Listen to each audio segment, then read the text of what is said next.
my first couple years was rough, bro. I was in confinement like my first 4 years locked up.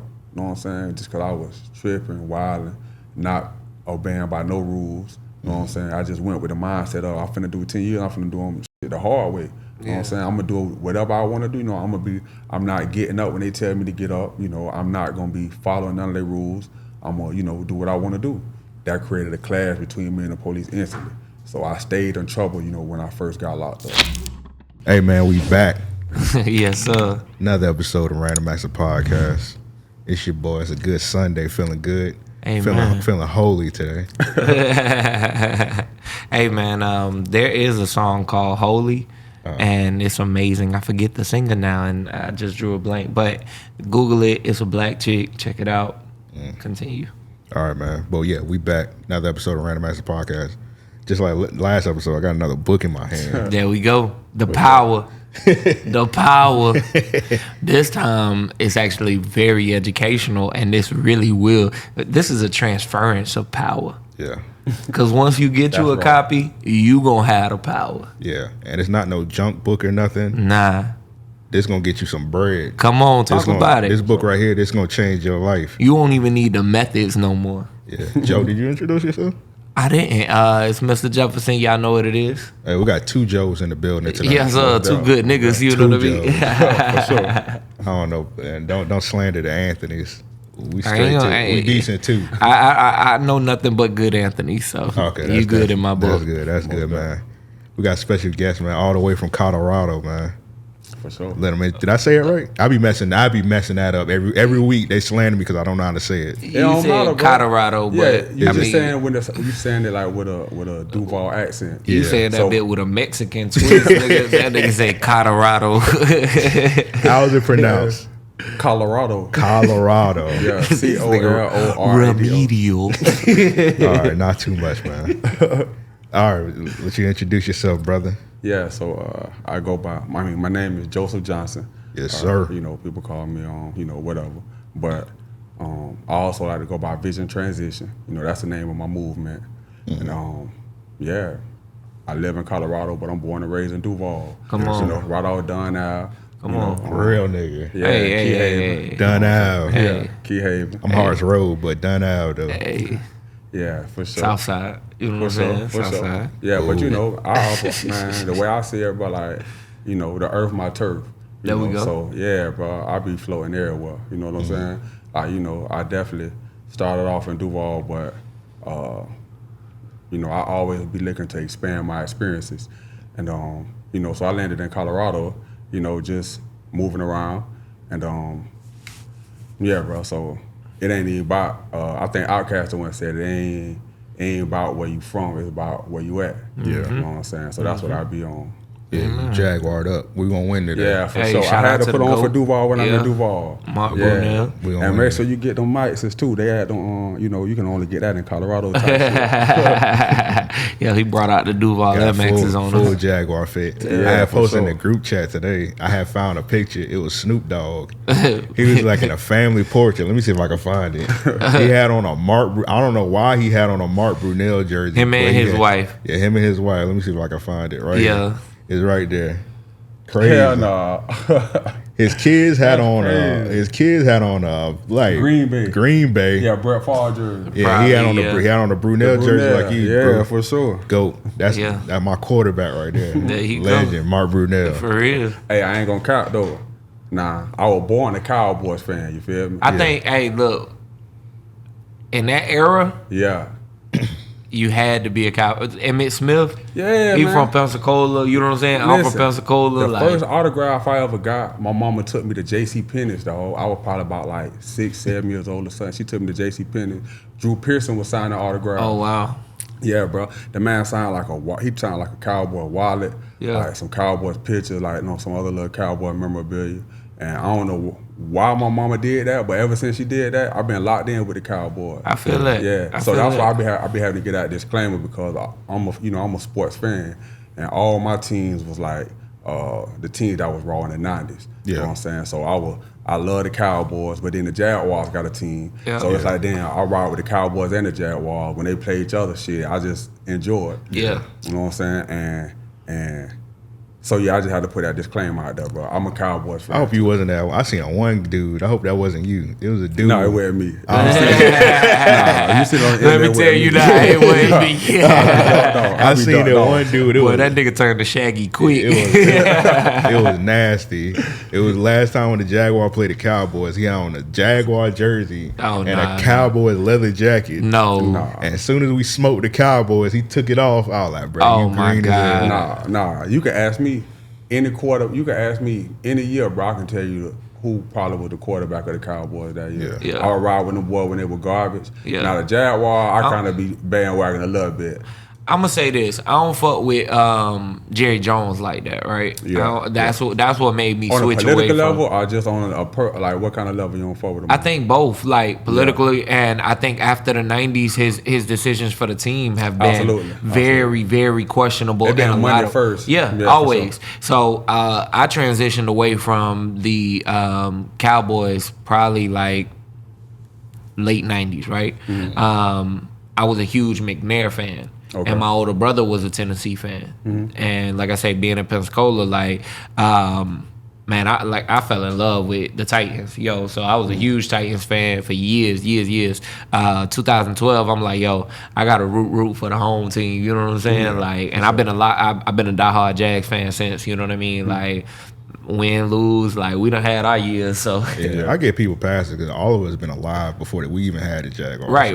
For sure. You being a team, a fan of somebody, of another team, you can't argue against that. You know what I mean? For sure. And like for me, it was like, yo, I'm already a Titans fan. I know we rivals. You know what I'm saying? Like, but I still gotta. Yeah, for sure. I feel that. I had moved to Jacksonville when I was like 10, so I'm like, man. No, I feel that. But I secretly still have my love, you know what I'm saying, for the city. For sure. But yeah, man, so I guess to spin it back to the book. Yeah. This was, something important to me, It kind of played right into my story, I guess. I fell when I was 20, got out when I was 30. Yeah. And I ended up get into the HVAC trade. But even while I was incarcerated, I already was like building a mindset for business. Mm. I was always into like reading business books and shit. You know what I'm saying? I was actually my first endeavor was supposed to be vending machines. Okay.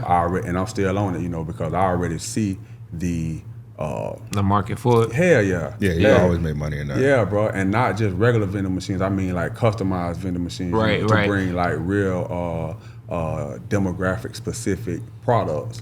I've been seeing that. They got the Lash vending machine. When I saw that, I say, okay, this is something very unique. You know what I mean? Yeah. So, and it does open doors. Like, shit, you could put damn near anything in a vending machine, bro. They got cars. Yeah, yep. Shit. You can go to Carvana, bro. I was just about to say, Carvana is a tower of cars, bro, as a vending machine. A vending machine of cars, bro. Yeah. You know what I'm saying? So it's just about being creative. Yeah. But yeah. Basically, to circle back to the book, bro, I started developing that mindset while I was incarcerated, and when I got out, I ended up getting into this trade, just by sheer luck.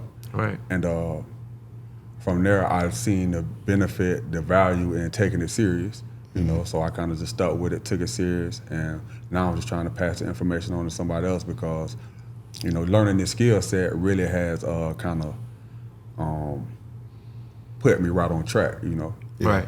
Kept me like, learning the skill set done, for one, put me in a space to be able to like avoid trouble. Right. You know what I'm saying? I don't be really having time for the bullshit. You know what I'm saying? I try to minimize my proximity to the bullshit. Well, let me ask you this.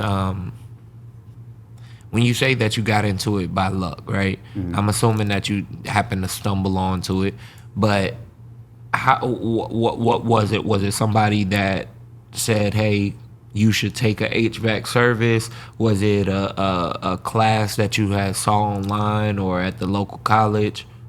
No, were sir. you here? Were you in Colorado when you started? What was your experience like? Okay, great question. So I was in Orlando. Okay. Yeah, so before I moved to Colorado, I was living in Orlando. So I got out, and again, I just like to continue to reference mindset because, I think that's important. 100%. So I got out. I was looking for a job immediately. I went to Orlando. I was living with my little sister at the time, and the first job I found was Central Florida Fairgrounds, and it was really like just maintenance in the lawn, like maintenance in the property. You gotta have a little bit of knowledge, a little bit of know-how as far as like to fix little basic stuff. But a lot of setting up programs, events and stuff and tearing them down. Like when the gun show come to town, we'll set up the gun show, like set up, all the booths or whatever. So I started off working there, and the dude who hired, well, it was two dudes who hired me. A dude from Miami, dude named Jay, he had their time too, real cool dude. He the one first gave me a job, Gotcha. As well as another dude, V, this Mexican dude. He was pretty cool too though, and they both just seen that I had the work ethic. So the dude V, he ended up leaving for whatever reason and going to another company. He went to an HVAC company. So when he went to an HVAC company, he was tapping in with dudes who was just working where he was working at. And hey, boy, y'all, this company over here hiring, if y'all boys want to get a job. He actually was offering another dude a job.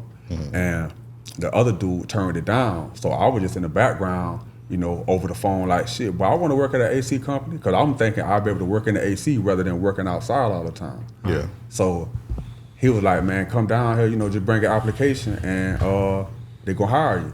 So I was like, bet. I put in the application, brought it to the I got on the phone with the dude and set up an interview. I went down there with my application. Redneck racist dude, you know what I'm saying? He handled me like shit. I tried to get on my application. He was like, man, I'm gonna just get straight to it. What's up with the background? I was like, well, I was in a completely different mind space, 10 years ago. I got myself incarcerated, and that was like when I was 20. He was like, man, shit, we ain't got nothing for you. You know what I'm saying? He tried to get my application back, tried to put my application in the garbage right on my face. Damn. You know what I'm saying? And make it so crazy, I took some advice from my old boy. My old boy always was telling me like, man, anytime you trying to go get a job, dress like the position, dress like you the boss. Yeah. You know what I'm saying? Don't come dressed like you just want to be on the low end of the totem pole. So I came in the HVAC company dressed, suited up. You know what I'm saying? I got a tie on, slacks on, hard bottoms. So whole time I didn't even know that the owner of the company was there that day.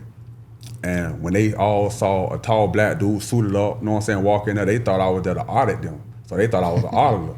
Yeah, I found this out later on. So when I leave, the owner come in the office and asked the dude, so what was up with the auditor, you know what I'm saying? So he was like, nah, that wasn't the auditor. He was trying to get a job. So the owner was like, he was trying to get a job.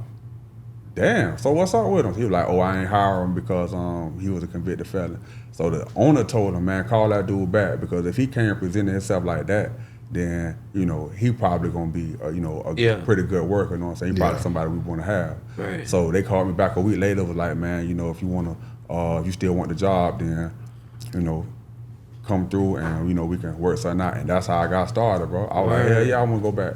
And I got started with that company. And I was in Orlando, and shit, it just started from there, bro. That's what's up. That's what's up. Yeah, always dressed to impress. If 100%. that's the position you want. That's dope. Yeah, for sure. So, you had to do of course, you got to do training. Listeners don't mind me. I don't know nothing about HVAC, so For sure. you about to school all of us. No, for sure. That's the whole. I'm glad you said that because that's the whole purpose of the book. Yeah. The whole purpose is to be able to explain to somebody who don't know shit about shit. If you don't know the first thing about the first thing when it comes to HVAC, I'm gonna teach you, and it's all up to you how serious you take it. But I'm gonna give you the information to where you can go and make. Now, depending on, you can make whatever amount you want to make, whatever you think is a reasonable amount. You can go get that from a company, right? So if you comfortable with making $18 an hour, the information I'm gonna give you, you can go get $18 an hour. If you comfortable making $26 an hour, the information I'm giving you, you can go and get $26 an hour. You know what I'm saying? And I know because I did it. Right. You know what I'm saying? And I started off, bro, I didn't know shit about shit when it come to HVAC. Yeah. I remember, bro, when I first started, I was working with this dude named Chad. And he was like, man, grab my crescent wrench for me. And I got the crescent wrench in my hand, and I'm steady looking through the bag like, shit, bitch, I don't know what a crescent wrench is. Know what I'm saying? Yeah. And he was like, man, shit, the one in your hand. I was like, oh, shit, I thought you wanted a bigger one or something. Know what I'm saying? Yeah. I was just, so I ain't know the first thing about the first thing when it came to HVAC, bro, when I started. Yeah. And, now I'm in a position where I can tell somebody else, okay, look, boy, this is the easiest way to do it. This is the smartest way. Just, this what you need to know exactly. If you master these couple of tasks, bro, you can go to a company and say, I'm an experienced helper, I have these tools, I have these tools, Yeah. I know how to do this, all unsupervised. Right. And from there, you can say, man, I would like to make such and such amount. Yeah. And they're going to do it because they don't even got enough people in the trade. Right. You know what I'm saying? So if you somebody that they see that, okay, damn, you know how to do this shit, okay, we'll pay you what you want. That's how that shit be working. Or you can go the route of, that's the route I suggest, or you can go the route of really learn that shit and start working for yourself. So let me ask this. Are there certifications that are required with HVAC? Great question. Yes and no. No, you don't need no certifications to get started. Okay. Right? You don't need no certifications to start working on the system. You do need certifications to handle refrigerant and gases. Right. And there are certain aspects of the job that require you to handle certain gases and refrigerant. Right. So as an experienced helper, you don't have to, you don't need to be certified in any kind of way, because as an experienced helper, you're not going to be the one that's handling the refrigerant and the gases. So you will use like acetylene and oxygen for your torches when you gotta like braze, which is just like a lower level of welding, right? Welding is at a really high temperature. Brazing is at a little bit of a lower temperature, but it's real photo. Yeah. You know what I'm saying? Because you gotta really like bond copper together. Yeah. So you need certifications to do that type of stuff, right? You need certifications to charge the system with refrigerant, know. But if you don't have those certifications, you can still operate as an experienced helper. You know what I'm saying? You still can do everything you need to do to take out a system. Pretty much everything to take out a system, put a system in, you just won't braze the copper, and you just won't like charge the system with refrigerant, you just won't handle none of the refrigerant stuff. But everything else you can do. Yeah. Yeah, bro. So all you gotta do is just learn that. Now, me personally, I have certifications.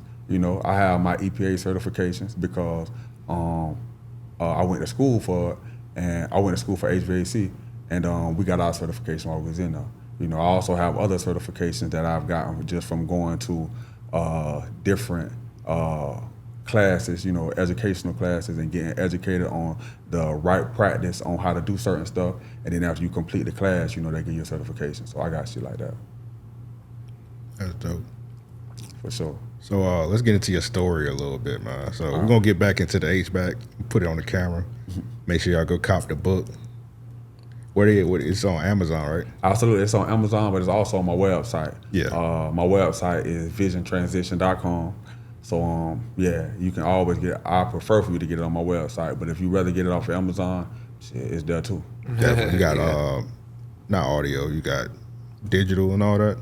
A digital book? Yeah, digital book. Yeah, absolutely. Okay. Absolutely. On Kindle, for sure. Yeah, I'm about to say, most people like Kindle. Yeah, absolutely. It's on Kindle as well. So you can can definitely do that on Amazon. You can get it right off of Kindle, and however you want to do it. And if I heard your wife correctly earlier before we started, you also got an e-course coming? I'm glad you said that. Yeah. Yeah, bro. So also, because everybody don't necessarily read. So I specifically had in mind. My bad. That way, no disrespect of that. I know, but that was... Hey man, a lot of people they like to hear their books on the go. Yeah, nah, for sure. Real shit. For sure. It just was funny that niggas said everybody don't necessarily read. Yeah, nah, a lot of motherfuckers don't be reading. for whatever reason. Yeah. So I specifically wrote the book for dudes that were in a situation like me, like about to come home. You probably incarcerated and you trying to figure out a game plan. If if you dead serious about having a game plan and changing your life. Bro, then you got to be on point. You got to get access to some information. So I specifically wrote it for that demographic. However, it translates over to other demographics. Yeah. But so if you aren't the type of person I want to read, I'm also putting together a e-course where we just basically record video of me actually performing the task. So you can actually watch me, explain the tools, how to use the tool at the time. You can watch me do it step by step, and then you can just mimic what you actually see me doing and learn it that way. A lot of people are like visual learners. You know what I'm saying? Some people are kinetic learners, some people are audible learners. Right. So it's just, I just want to make sure I hit every type of learning style. Yeah. You know what I'm saying? That's genius. And when y'all get the book and y'all get that job, make sure y'all give Joe $300 from your first paycheck. Hey man, tap in with it. Yeah. I ain't turning down no money on Go ahead, drop the cash out real quick. Cash. You know what I'm saying? Yeah, I ain't turning down no money on now. So yeah. Apple Pay, all that. Send that money. Yeah, for sure. All right, man. So man, you did 10 years in prison. That's crazy. That's a whole decade, man. Yeah. If you don't want to tell exactly what got you incarcerated, you don't got to, but if you want to, tell us your story. What happened, man? Okay, so I would say first to start off with what you said, what actually caused me to get those 10 years. We can, rather than saying like what the crime was per se, I would say that what actually caused me to get the 10 years was mindset, perspective.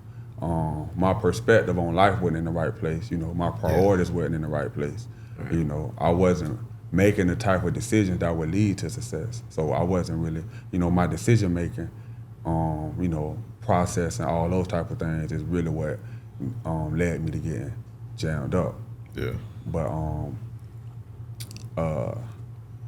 it was at one point I used to be robbing and shit, just fucking with guns, getting in shootouts, just doing a lot of hot ass shit, hot jet shit. And, we can get into more of, what led to that lifestyle later. But I got locked up for a robbery, which really wasn't even a robbery. It was some whole other shit, but it was other people involved as well, so I ain't gonna get all into people's names and shit. Right. Yeah. But it was, that's mostly what it was, bro. At that time, I was in the streets just tripping. But that's what led to it. Yeah. So when you was in court, man, they said you had to get 10 years. Like, what was your first thought? That's a great question, bro. So I was I had a paid lawyer, Wellington Barlow, and he had came and told me that our game plan was gonna be we're going to push for a speedy trial. Because he was like, did you sign any papers like for a public defender? I was like, nah, I ain't signed nothing. He was like, all right, don't sign no papers, because a lot of times people don't be knowing that when they bring you in this room, they just have you sign a bunch of papers. You don't even be knowing that you be signing away your speedy trial rights. So I was like, yeah, I ain't signed nothing yet. So he was like, so what we're gonna do is we're gonna just bank on them not putting any time or attention into your case until it's on their deadline, to right on their docket, and we're gonna just file for a speedy trial. And that kind of worked to a degree, because when it came time, like I think for speedy trial, they got to try you within 6 months.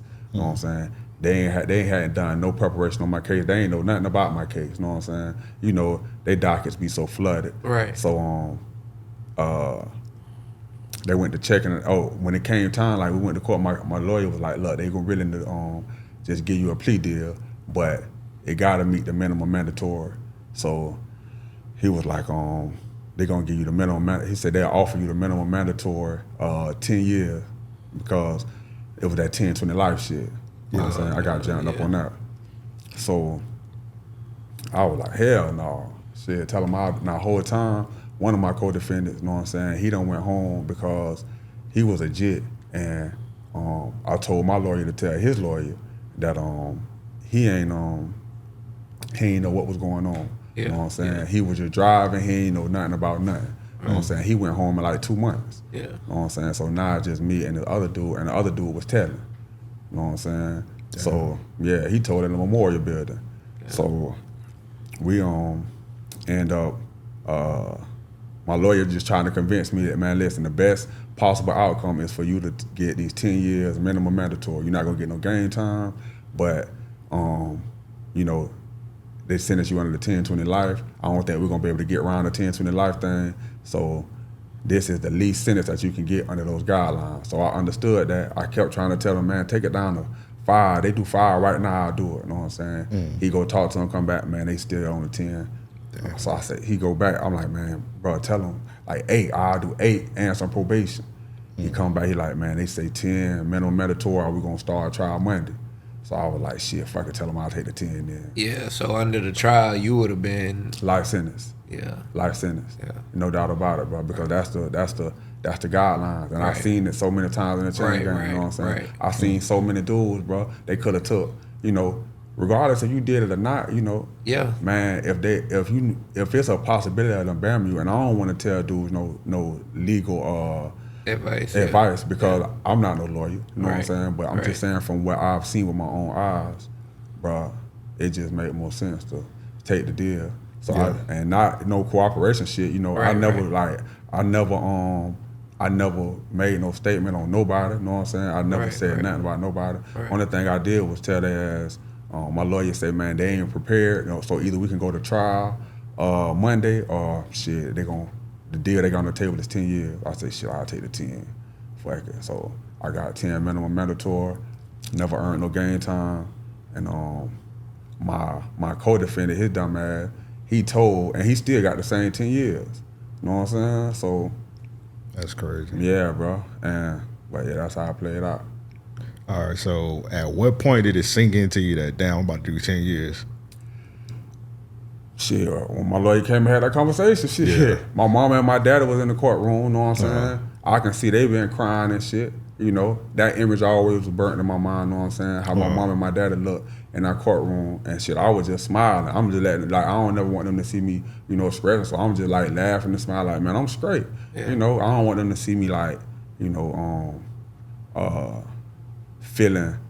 looking like I'm down or something. Because in reality, I was straight, you know what I'm saying? Ain't wasn't no pressure or nothing. You know, everything Gucci. I ain't like hurting for nothing. So I was like, shit, I just gotta go do 10 years. You know what I'm saying? But the thing that really sit on a nigga chest is when it really set in, how bad you disappointing the people who love you the most. Right. You know what I'm saying? When that shit set in, but that's a different, you know, if you somebody who really wants something in life, bro, that shit like really weigh on you. You know what I'm saying? Like to know how bad you disappointing the people who really love you the most. Yeah. You know what I'm saying? So yeah, that's when that shit set in, when I see my people in the courtroom and the judge started talking about, but the same people, I just had 2 more dudes in my courtroom with the same charge that you got. I just gave one on a life sentence and one on 50 years. So your lawyer did a good job. Yeah. So I was like, shit, fuck it, yeah. It set in right then. Yeah. That's crazy. 10 years is like a bargain deal. Yeah, bro. Yeah, bro. You won't believe how many people got a life sentence over a robbery case, bro. And it be some fluke shit. Yeah. It be some fluke. I mean, nothing, bro. You got in an argument with a dude, beat him up, take his necklace off him, and they give you a life sentence over that. Yeah. Yeah, bro. So, shit, it is what it is. You got to understand that we live, you know, in Florida. Florida is a very tourist attraction location. So any type of crimes that reflect on Florida that look like it's not safe to be here, you know, or could like run off tourist money, they gonna bam your ass for it every time. You know, so if you the type of person you go into a courtroom anywhere in Florida, you talking about robbing, we got to get you off the streets. You know, you go in there talking about murders, shit. Now, if it's in your own community and they can see your pattern being in your own community, you might get spared, you know what I'm saying? But if it's anywhere that's threatening their community, shit, your ass getting whammed. You know what I'm saying? So, having that understanding, but having access to information, that's really what, allow us to start making better decisions. So yeah, that's it. That makes sense. But so while you was there 10 years, like what was like, you remember your toughest day in there? Damn, that's a great question. I can remember a tough day.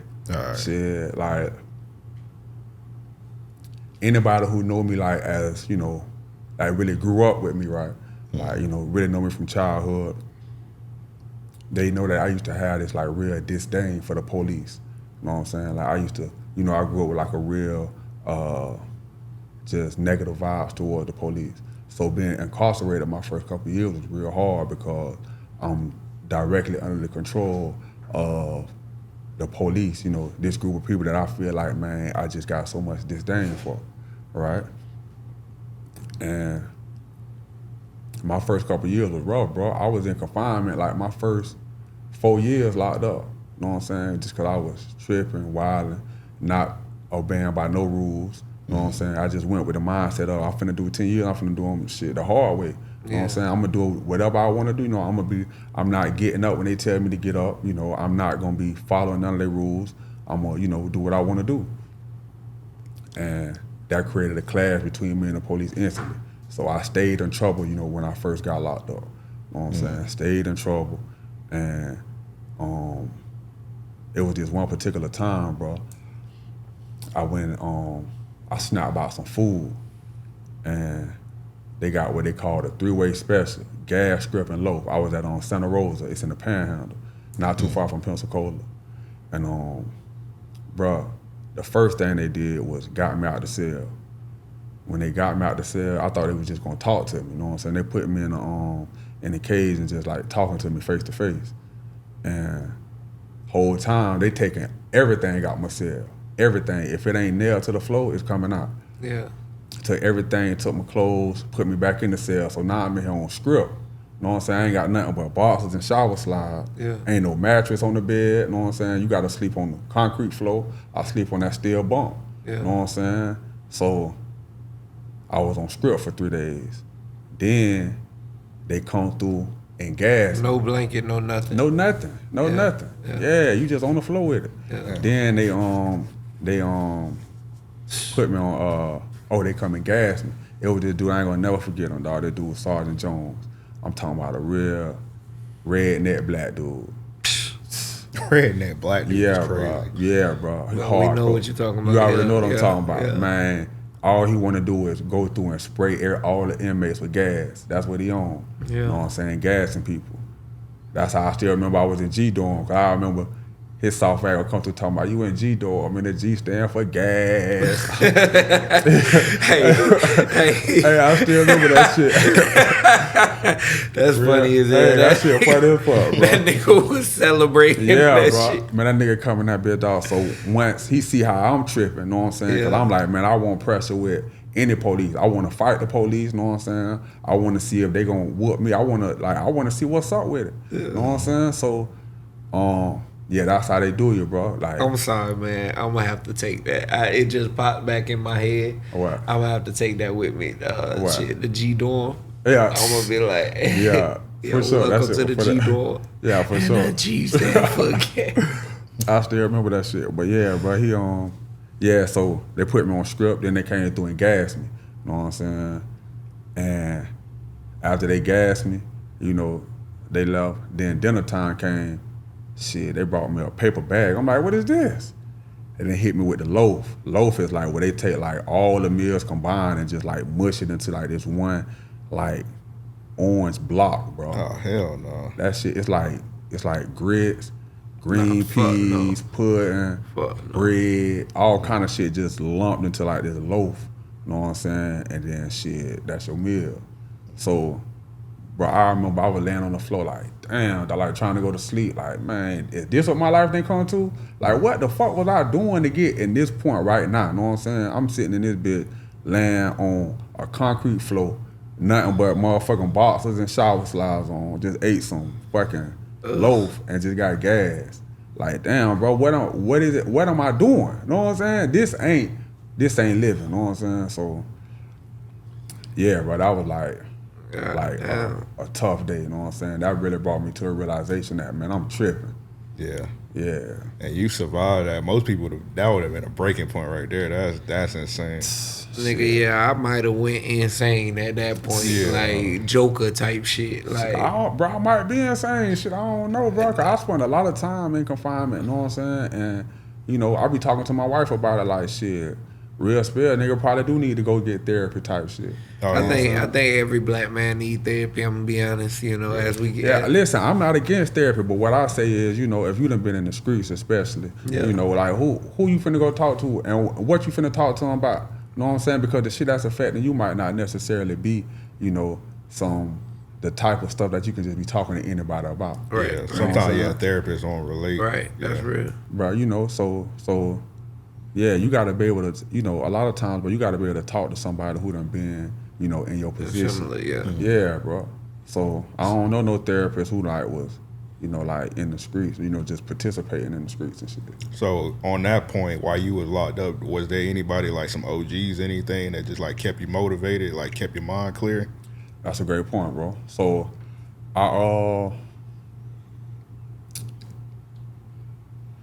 yeah, kind of, bro. I mean, I never really like hung around, you know, a lot of people, you know what I'm saying? I always was like, excuse me, I always was like,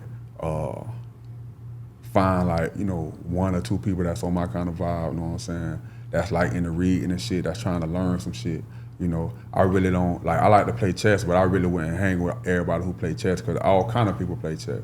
I fuck with niggas who play Scrabble, you know what I'm saying? Because Scrabble is everybody ain't on it. Yeah, you know, you gotta be a thinker to be fucking with this type of shit, you know, and be good at it, you know what I'm saying? Straight up. So, I say it was, you know, I did gravitate towards, you know, some people who was like, you know, giving me good game, you know. I would also ask, like, you know, the right questions.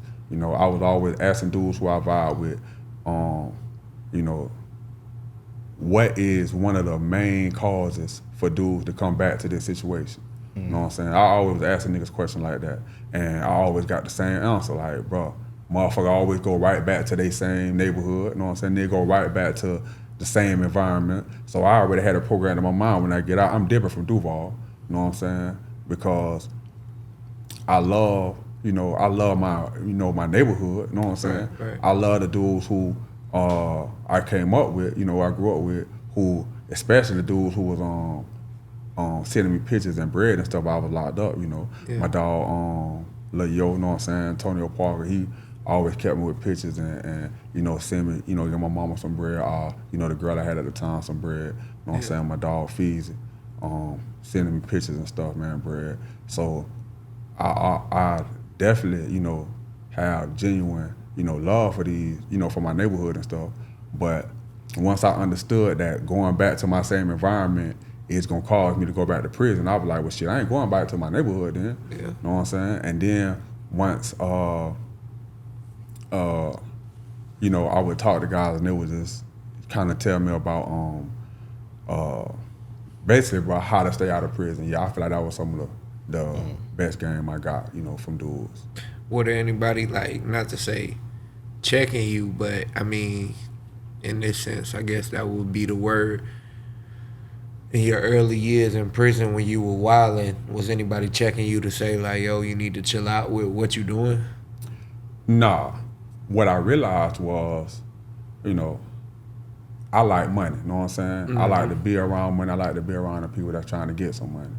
So what I realized was, as I was steady wilding and bugging, the dudes that was, you know, trying to get to some money was like, man, shit, don't nobody want a nigga like that around. You know what I'm saying? Yeah. Don't nobody want, bro, you always bringing attention, bringing the police to where you at, because you steady going against their rules. Yeah. You know what I'm saying? So once I start understanding that, okay, well, if I want to get around, you know, some bread, then shit, I gotta change up how I operate. Right. You know, so, and then I started realizing that, bro, you know, doing that bug behavior, I'm attracting the bugs. Everywhere I go, I'm like, damn, I look around where I'm at, just looking around the people, looking at the people that's around me, you know, I'm in confinement. Dudes is bugging in here, bro. And I'm like, shit, I'm in here with their ass. I must be bugging too. So just observing my environment is really what checked me, bro. Right. You know, assessing, you know, just starting to hold myself accountable. That's kind of what checked me. Yeah. You know what I'm saying? It didn't. Nobody really wasn't trying to tell me nothing because when they see how I'm acting, you know, I don't care nothing about getting in trouble. So I'm willing to take whatever as far as anybody want to go. You know what I'm saying? And so it was never a thing of like, you know, nobody else having to hold me accountable. I kind of started holding myself accountable. You remember what you did your first day out? My first day out? Yeah, your first day out. I'm glad you asked that, bro. I'm glad you asked that. Hell yeah, I remember, bro.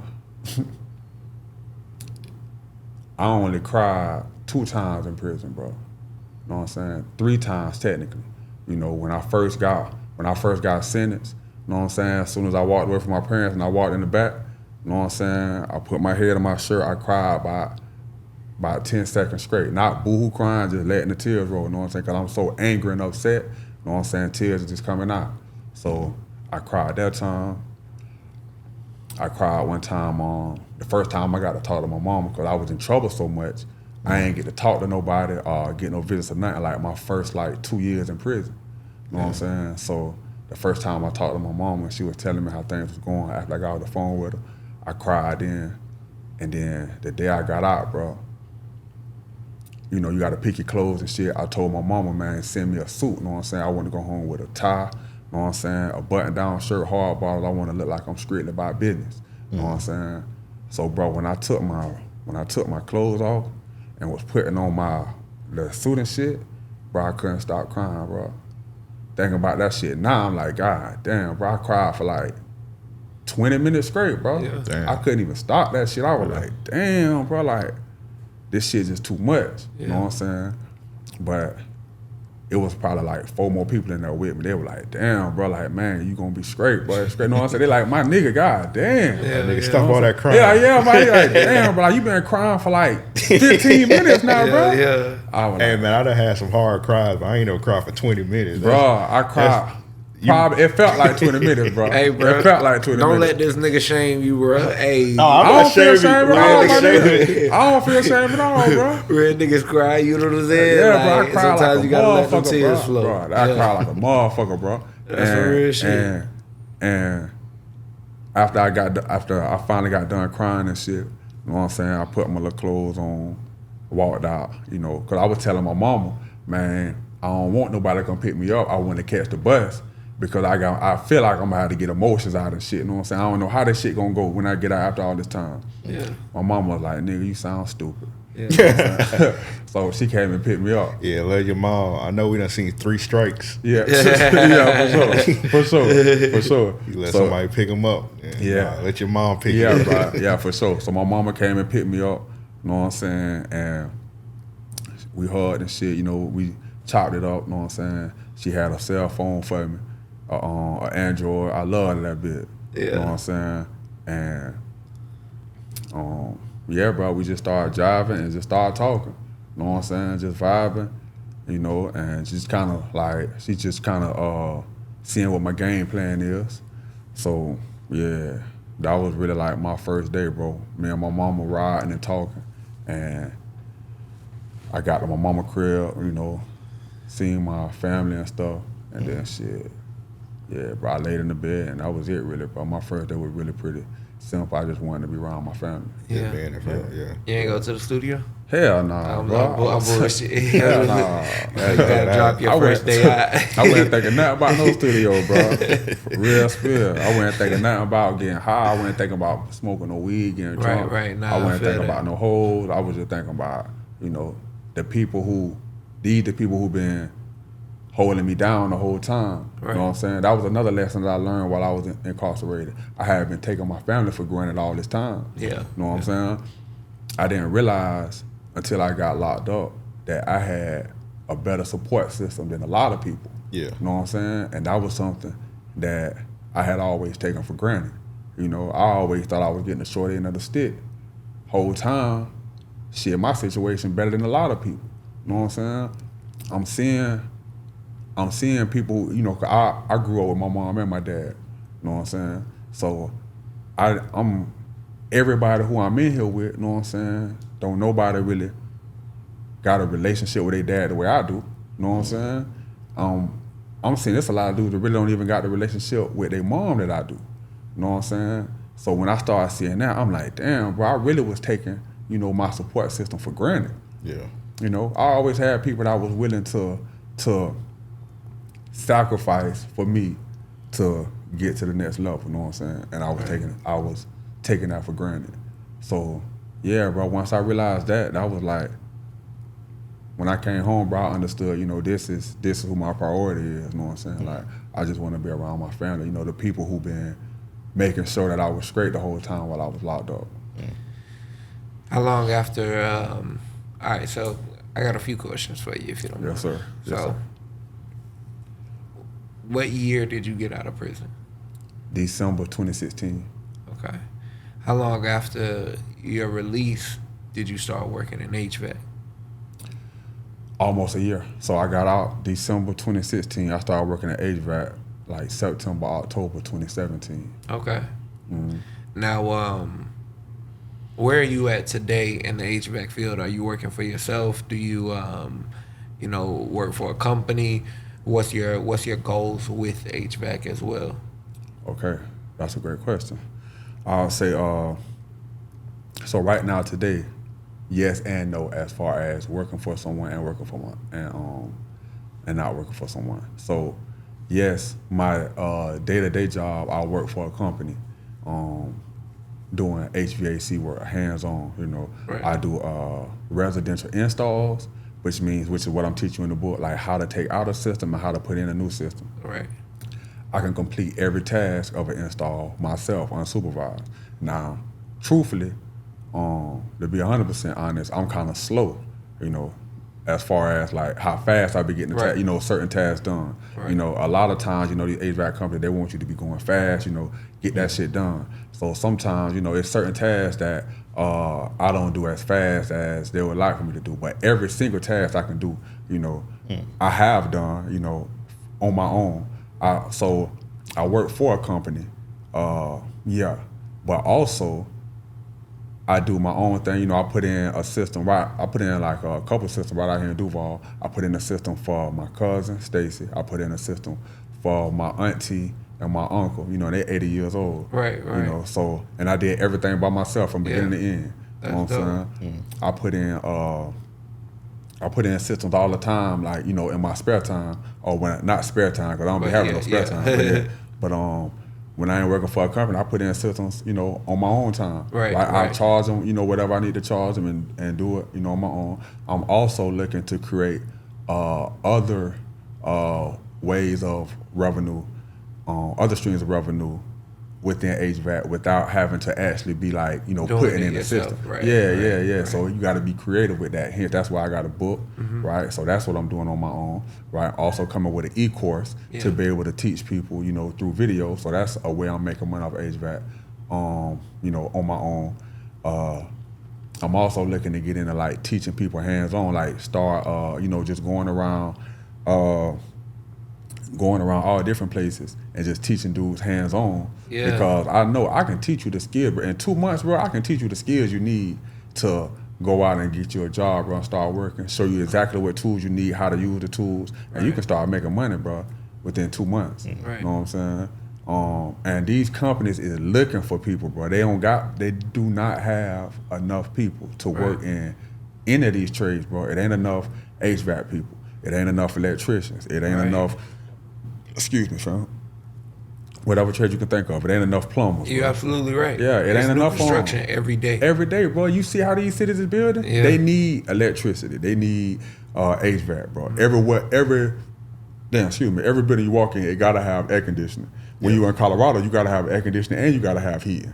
You know what I'm saying? And in certain places, you gotta have a humidifier. In Florida, you might need a dehumidifier. Yeah. You know what I'm saying? And it's gonna always be, and a robot never gonna be replacing these jobs. Right. You know what I'm saying? It's recession proof. But in 2020, I probably start making them, you know, I not start making the most, but I seen jump in my income. You know what I'm saying? Right. I didn't start losing money in 2020. I made more money in That 2020. made perfect sense because like everybody was sitting out. Everybody at the house. So That they running AC, the AC. AC going like a motherfucker. Yeah. You ain't never ran your AC this much. You know what I'm saying? Tap in. Yeah, I'll pull up. Yeah, I'll Straight fix that up. bit. Yeah, if you need a new system, I'll put a new one in. Straight You know up. what I'm saying? And shit, I'm gonna just charge you. You ain't gonna, if you go through a company, you not gonna get the kind of deal I'm gonna give you Right, because right. I ain't gonna tax you on the materials. I'm just gonna charge you on the labor. Yeah. You know what I'm saying? Now you gonna have to pay me about $2 for my labor. Yeah. You know what I'm saying? But shit, another company, you gonna pay them $5. $5 for the labor, Yeah. and they gonna mark up on the materials. Yeah. Yeah, I'll just be like, hey, stand outside because I don't want COVID or nothing. For sure, for sure. Don't get me sick, nigga. Yeah, for sure, bro. Yeah,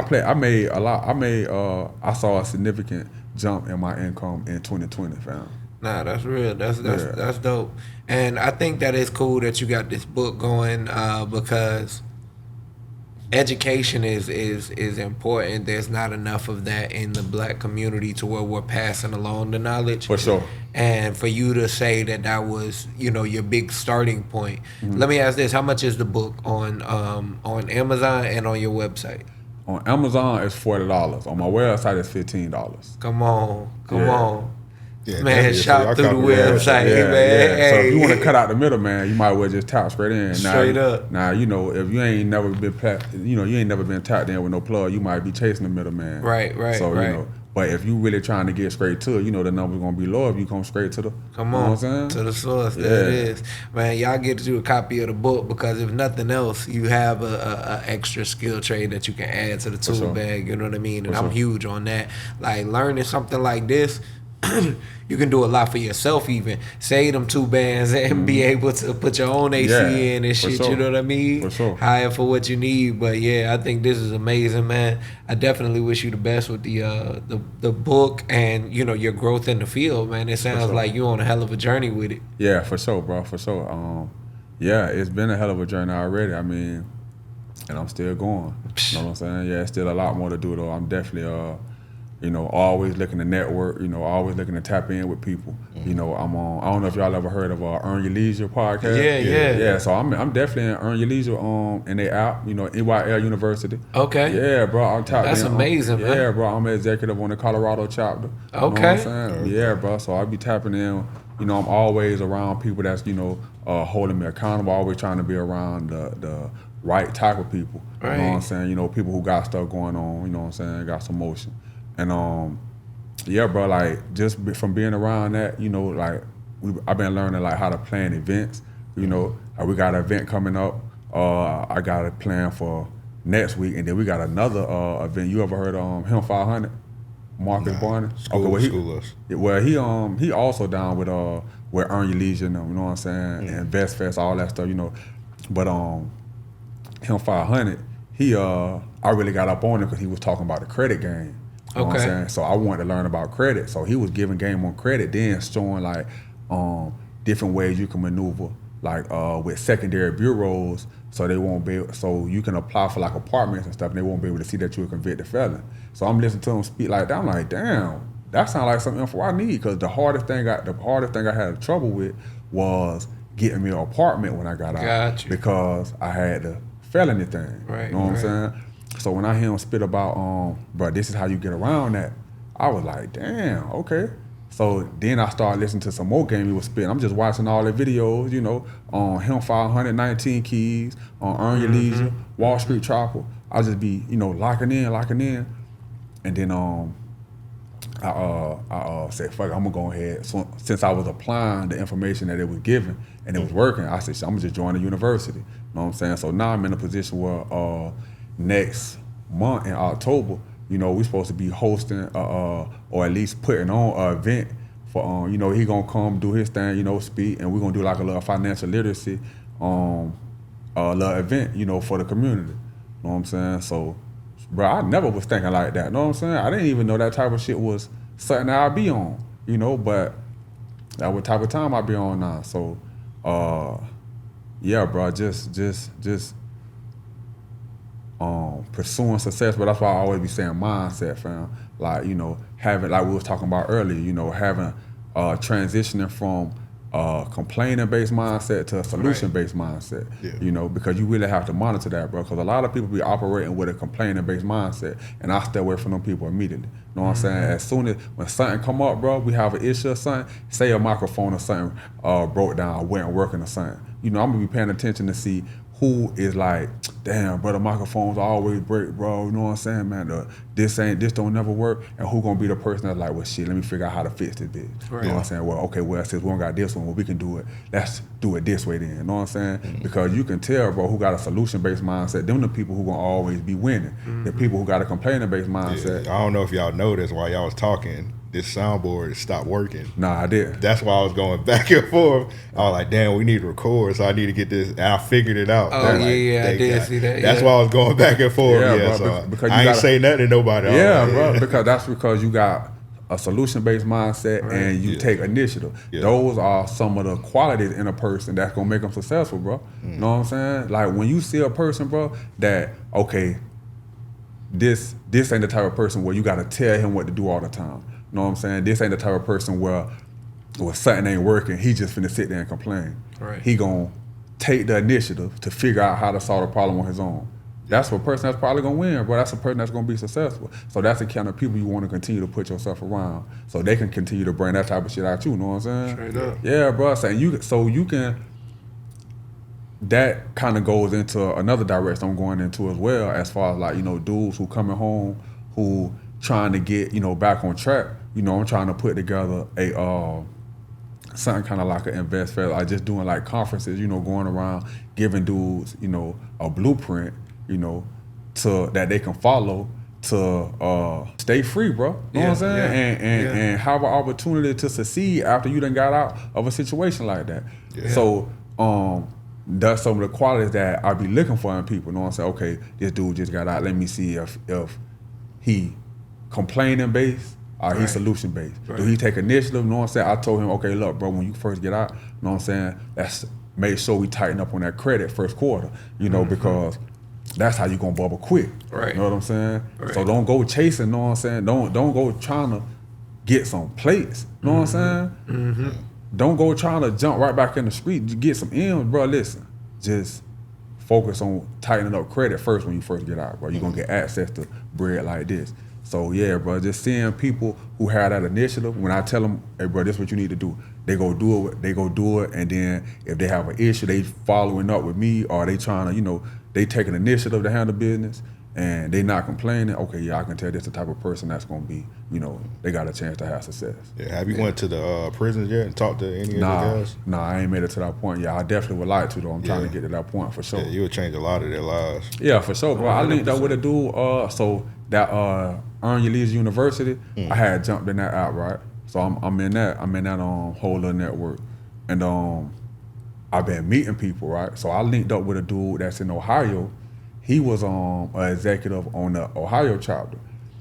So he hit me up not too long ago and was like, bro, you know, well, first thing he did was he hit me up randomly and was like, man, I be talking to dudes like in halfway houses and dudes who just coming home, putting on like little conferences. He be giving them like information and stuff. You know, he put them up on credit. Right. He be having classes for them about, you know, like relationship stuff, you know, how to learn a skill set, you know, getting into real estate.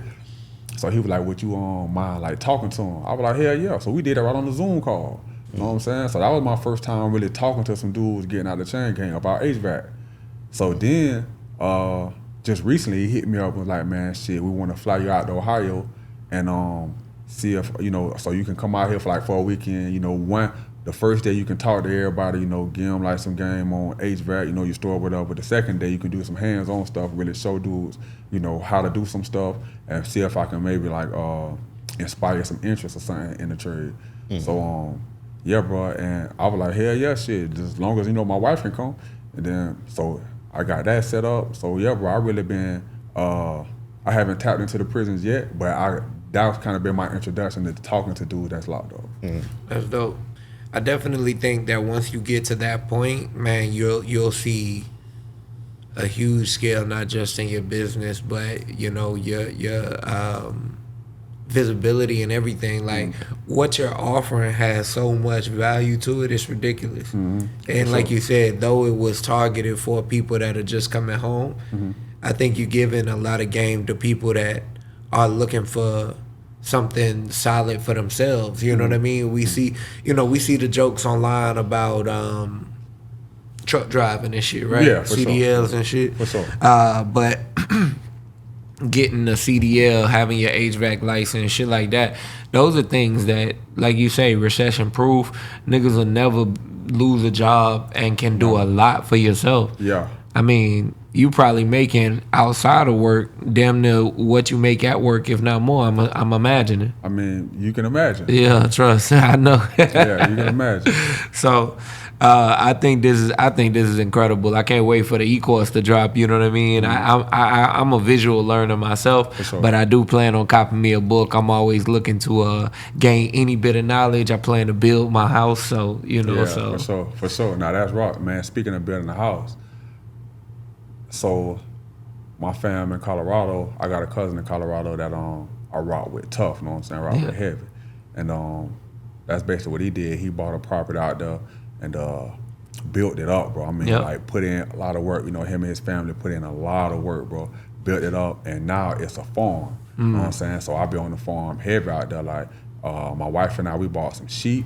So we be having lamb, sheep, goats, 2 cows, chickens, laying chickens and meat chickens. Yeah. And turkeys. That's what's saying? up. Yeah, bro, all that be on the farm. We just took some to the butcher. Another thing that I'm into as well is I've been learning how to like butcher my own meat because I don't even really eat meat. I stopped eating meat when I was incarcerated. Got you. Yeah, but You was eating too much loaf. bro, man, Once I would ate that loaf, I went ate food, period. bro, talking about that loaf, bro. Listen, it got to the point, bro, where I was like, shit, I eat the loaf. You don't want your loaf? Shit, send it to me. Shit, That's disgusting, my nigga. Yeah, bro, it's The crazy. loaf was about to turn my stomach the first time, but you saying that now has got me fucking repulsed. Don't love the loaf. Hey, Yeah, hey, I was bro, telling bugging, you, like bugging. that nigga say, "Hey man, mash it all together." Nigga came home and said, "Baby, what's for dinner?" Put it all in 2 Tupperwares and smush it. Just shake it up and everything. Nah, bro, but real spill though. Yeah, bro, I stopped eating meat, bro. I stopped eating meat. I had went vegan. When I got out, I ate meat probably for my first 3 or 4 months. Then I went vegetarian because vegan on the streets, that's a whole different lifestyle. Yeah. You know what I'm saying? It was just too much for me. You know what I'm saying? I like butter. You know what I'm saying? Yeah, So yeah. I went vegetarian though for a couple years. Then I kind of got burnt out on that, so I started the pescatarian thing. You know what I'm saying? I started just eating seafood. But now, I eat meat from the farm. You know what I'm saying? 100%. Yeah, bro, 100% because I'm actually raising the animals. I'm actually around there to see where they getting fed. Right. So yeah, the farm thing, but that's a whole another dynamic. See, I don't know if I had the discipline to run a farm. Yeah. Because that's a lot of responsibility. It that's is, a lot of responsibility.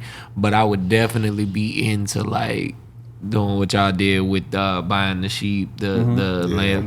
Man, hey. I'll be getting a bond with the animal. I'll be like, you done Nah, named that. Yeah, that's what I'm saying. So that's why he can't really he really don't like to be taking them to the butcher and stuff. Right.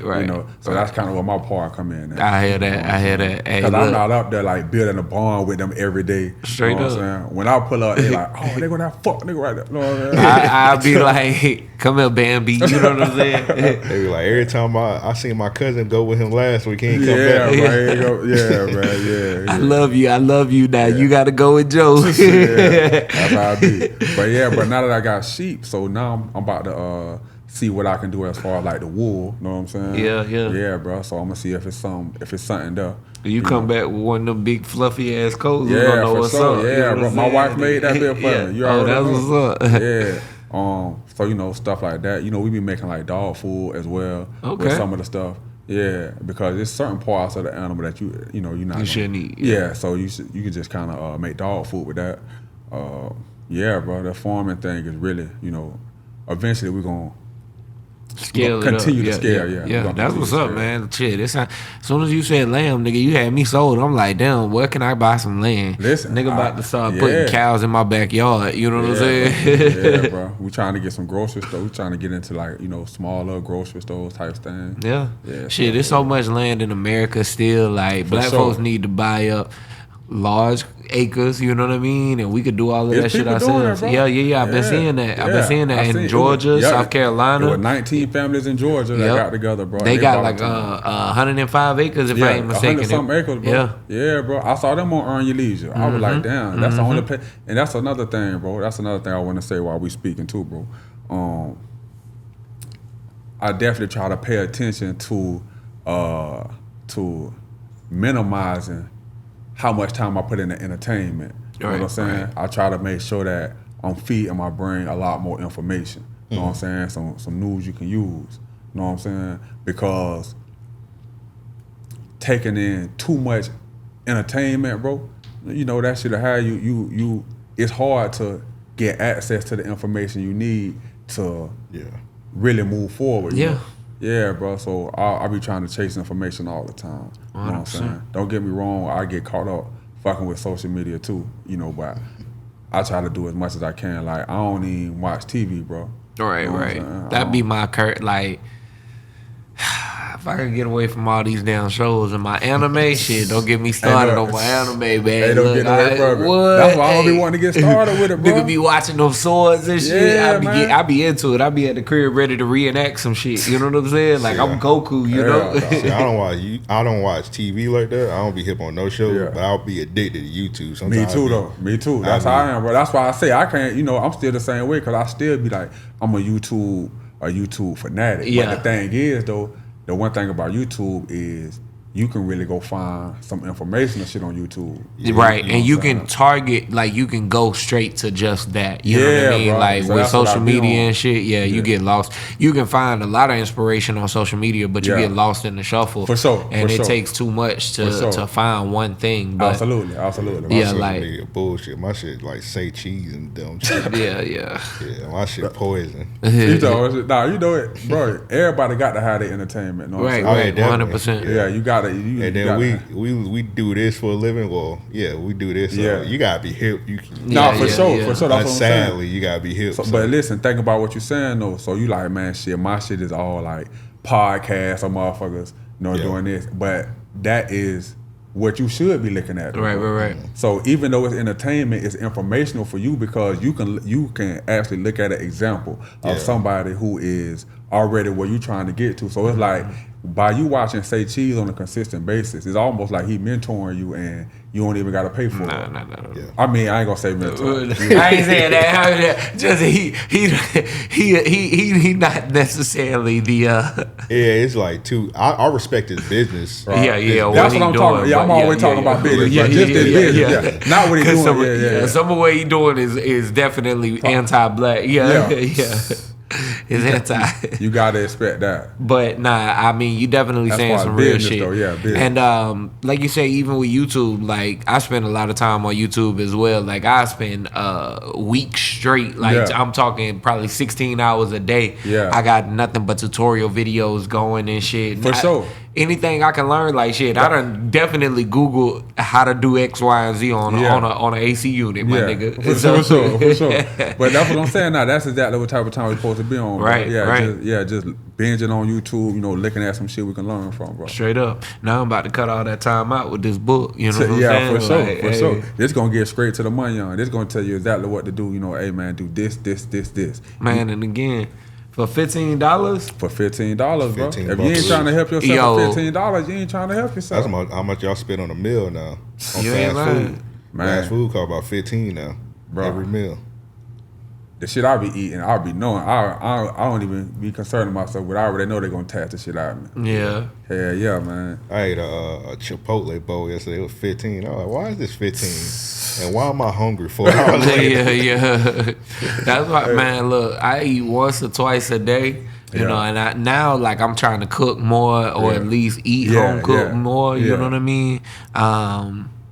Cause all that fast food shit, that shit in and out. Like That shit do, bro. that shit burn through your body so fast. Listen, bro. You could be full as fuck, take a nap, and wake up hungry as a bitch. Hungry as fuck. It ain't fill you up at all. Yeah, no, that's real, bro. That's why you gotta have a wife. She told that you gotta have a wife. Hey, look, all of us ain't as fortunate and blessed. You know what I'm saying? Don't make us jealous in here now. You know what I'm saying? At least me. Little segue, clap it up for Black love. Yeah, for real. That's real. That's real. How important is it for a brother to have a strong Black queen on his side? That's a good question, bro. So, I think it's on. I think it's a case by case basis now. You know what I'm saying? It's totally based on the personality of the person.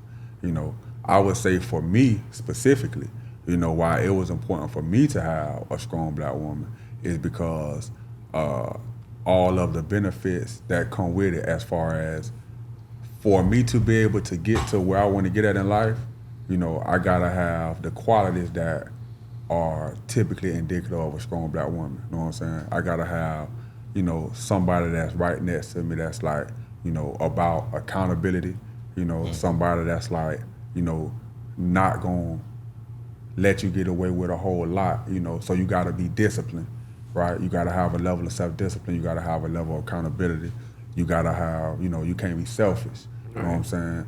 You can't, you know, be losing focus too much, you know what I'm saying? And all those things are the qualities and characteristics I feel is what it takes for me to get to the level of success that I want. So the way for me to really sharpen those things, for me to really hone those things, is for me to have, you know, like what you said, you know, a strong Black woman, you know, who gonna pull those characteristics, those traits out on a consistent basis. You know what I'm saying? Yeah, so that's why I think it's important for me specifically. That's dope. Yeah. She motivates you a lot?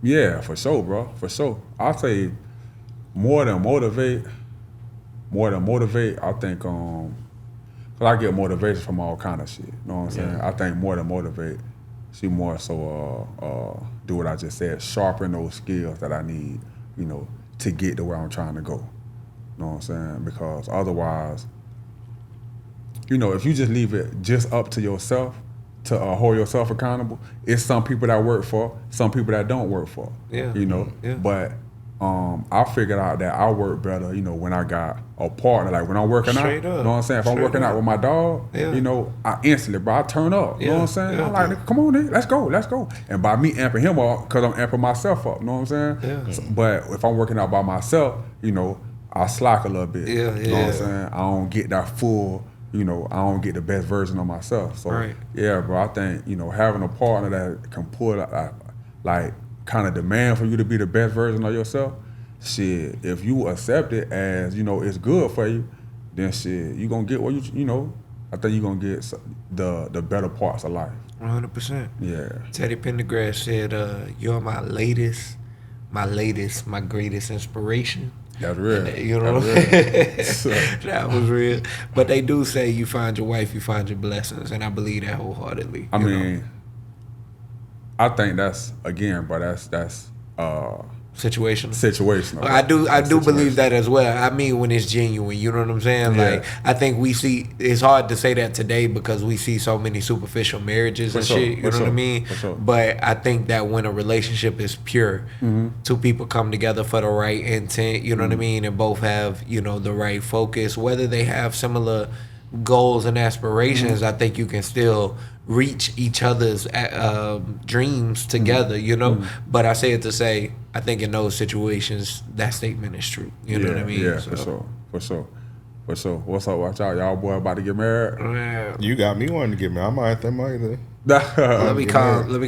little girl, see how she feeling right now. You know what I'm saying? But Don't do it. Nah, real spill, bro. It's you know, it's a I would say, like for me personally, bro, I never thought about marriage. You know what I'm saying? That Right, was never right. something that I ever really cared about, like 100%. Right. You know, I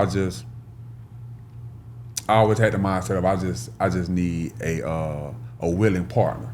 You know what I'm saying? And if she, you know, if her and I get married or whatever, you know, it don't make me no never mind. I just need a willing partner for me to be able to get to where I'm trying to go. You know what I'm saying? But you know, once I got with my wife and it was to the point to where she felt like, this is what this is what I require. Then shit, it was like, it ain't no reason not to. You know what I'm saying? Like, she done did pretty much everything, that I asked her to do.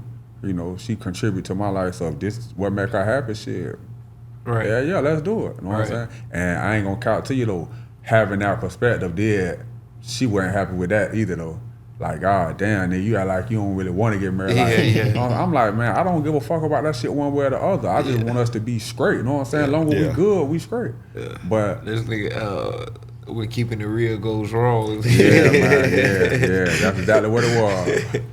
You want to get married? Well, shit, I don't give a fuck, baby. Hey, that's cool. You know what I'm saying? Yeah, she was like, what? It reminded me of the episode Martin when he was proposing to Gina. He was like, "Will you marry me?" Damn. She left. She left his ass. He had to get Brian McKnight. Nah, that's real. That's Double, real, yeah. That's real.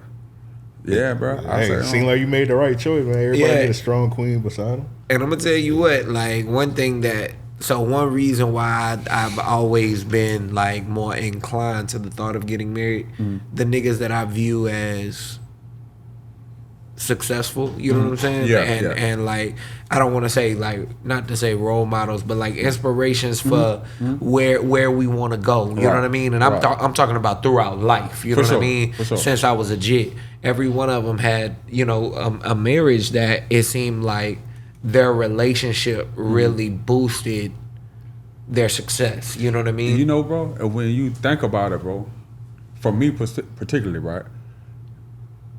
Coming from our community, bro, we don't always see like a whole lot of wholesome, the type of marriages that we want to replicate. Right. You know what I'm saying? So exactly like what you were saying, but when you're looking at some of the people who have reached the level of success that you would like to reach, a lot of them are in, very healthy relationships. Yeah, and I mean, like, I'm talking like, damn, not even to say idolize, that's the wrong word, but I like their positioning for this level of success, right? Yeah. And I want to emulate something like that for myself. Yeah. Every one of those people that I think about is married, or like you can tell that they're about to get married kind of thing. You know what I'm saying? Right. And again, the relationship benefits them, right? Yeah. So when I think about those that aren't married, right? Oftentimes, nigga, loosey goosey, man. And I'm like, yo, you successful. I ain't gonna take away from you, my nigga. Yeah. But I never want to be where you at or known for. You know what I'm saying? Like, they got a lot of bullshit going on. Yeah. You know what I'm saying? You can't really enjoy the success how you should. 100%. Bro, I like to live stress free. Right. You know what I'm saying? And for the most part, bro, my life be stress free. I don't really be tripping on too much of nothing, bro. And I think, a large part of that is because of the characteristics and qualities that come from being able to, go through the ebbs and flows of a healthy relationship. Bro. Right. Because you got to think about it, bro. When you talking about, let's just say marriage, right? You actually saying, shit, this is somebody who have seen, every aspect of me. You know what I'm saying? This is somebody who has seen the good, bad, and ugly of me as a person. And me at my most vulnerable. Yeah, on a day-to-day basis, bro, and still decided to say that this person is a good person. This person is somebody that I would want to be around forever. You know what I'm saying? So that's kind of what marriage is, bro. And if you can maintain that, then shit, you can run a business, bro. Straight up. You got the qualities to maintain a successful business. Straight up. Because if you can talk to, if I can talk to my wife, if I can communicate with her on the multiple vibes or feelings that she in, if I can find a way to communicate to her in that kind of way, then shit, I can communicate with employees. Right. You know what I'm saying? This dude might be feeling like this day. this dude might be feeling like this day. Okay, I know how to talk to you, and I know how to talk to you. Right. You know what I'm saying? To get what I want to get out of you. Right. You know, and I developed that skill from being in a relationship. Straight up. So yeah, bro, it's benefits like that is what I'm talking about. You know what I'm saying? I'm with you. Yeah, bro. I be telling my dogs when they come home, like, bro, I already you somebody, nigga. Bro, listen, I know you got to get some pussy. You know what I'm saying? Right, I know right. you got to get some pussy, bro. It just don't make sense to be chasing a bunch of different women when you first come home. Yeah. You know what I'm saying? Because what's gonna happen is eventually, bro, you getting distracted. You starting off with distractions at a time when you gotta be the most focused you gotta be. You know what I'm saying? So if you come home and now you done got 2 girls pregnant within the first year. Oh, it's over. Yeah, bro. Now you set up your life. You gotta chase fast money. Right. You know what I'm saying? Right. You gotta chase fast money now. You can't take no risks. Yeah, bro. But you finna take all the risks. Yeah, yeah. Yeah, and at the time when you can't take no risk, you finna take all the risks. You know what I'm saying? Whereas if you come home and you with, you know, you find you a female you can really lock in with, you know, then you can kind of start, you know, putting together for a legit plan. You know what I'm saying? To really get some money. You know, so it's just about, you know, me personally, bro. I'm money oriented. You know, I like to get money on. You know what I'm saying? I like to try to figure out ways to get to the money. In me liking money, I learned that, well, the money is attracted to value. So Right. I'm always looking to see, okay, well, how can I add value? Right. You know what I'm saying? But to start figuring that shit out, you got to give yourself some time. You know what I'm saying? Like, you got to be able to really plan it out. You know what I'm saying? Talk Yeah. about it. Yeah, bro. So if you come home and you hitting 2, 3 different females, man, I had a partner, bro, and it hurt me. I can't call him a partner now because he flawed as fuck. You know what I'm saying? But, you know, a dude who I feel like I done sacrificed for, and you know, I was willing to open my resource to, you know what I'm saying? I was telling him, bro, man, look, you gotta operate like this, but don't, you know, man, he gonna hit me one day. He hadn't been out a year. He gonna hit me. He done got a girl locked up. You know what I'm saying? He got locked up, got a girl locked up, you know, and now he trying to bond her out, you know. He need me to send some bread to help her bond out. And I'm like, bro, you know, people be hitting me, you know what I'm saying? I look out, bro. Anytime I can, I look out. Yeah. You know what I'm saying? But damn, bro, look at the kind of decisions you making. Right. All behind you get out and you chase some pussy, bro. Right. You know what I'm saying? You acting like you trying to get some money with her, but you put in a situation, now she locked up. And You ain't got the bread for her. you can't do nothing for her. You know what I'm saying? And, you know, I understand the game. You know, I understand the game. I'm just saying, damn, bro, you got to at least be able to, if worse come to worse, you know, once you got to really face the truth, okay, well, damn, I can at least be able to still do, you know, what I need to do. You know what I'm saying? So, yeah, bro, I just said that to say, focus, bro. Yeah, bro.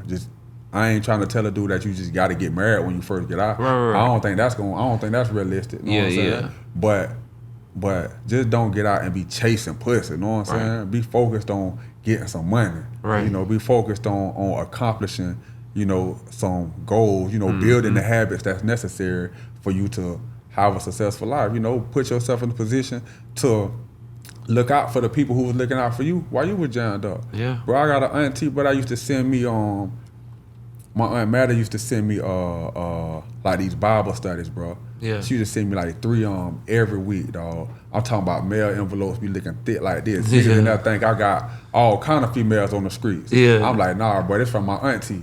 You know what I'm saying? So, you know, some Bible studies, bro. And she used to be sending me that every week, bro. And it's just, you know, that's somebody who I want to be able to, if she need me for anything, I want to be able to do for her. Right, You know what I'm saying? If she ever call, bro, my auntie have an issue with her AC, she already know who to call. Yeah, straight You know what up. I'm saying? Ghostbusters. Yeah, bro. I'm Nigga pull up. You know about Ghostbusters. Yeah, bro. Nigga pull up. Nah, for sure. So I just want to be able to do for the people who was doing for me. You know what I'm Right. saying? When I couldn't do for myself. You know what I'm saying? So yeah, bro.